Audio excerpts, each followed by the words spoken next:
elm dalınca uzaq Çinə getməkdən belə çəkinmə. Amma İstanbuldan Çin sərhədinə qədər Orta Asiya dövlətlərinin və əksinə getmək üçün Zəngəzur dəhlizi işə düşməlidir. İnşallah bu dəhliz işə düşəndən sonra türk dövlətləri arasında münasibətlərin bütün sahələrdə intensivləşməsi heç kimdə şübhə doğurmur. Mən bugün olan təkliflərin əsasında çox konkret bir təklif vermək istəyirəm. Və Avropa İttifaqı modelindən çıxış edərək. Deməli, Avropa İttifaqı müharibədən sonra gənc nəsli bir-birinə yaxınlaşdırmaq üçün Sokrates və müxtəlif proqramlar ortaya qoydu.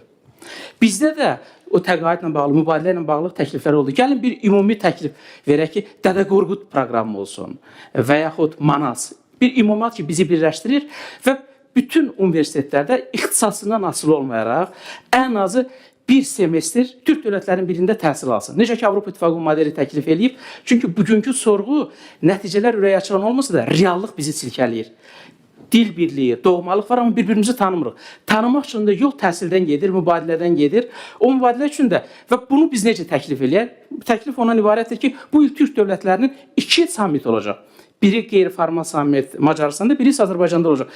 Elə onu həmin gündəliyə salmaq üçün biz o təklifi verək ki, Türk universitetləri arasında mübadiləni bu proqram adı altında eləmək üçün qoyun qərar verilsin və bundan sonra da həyata keçsin. Təşəkkür edirəm.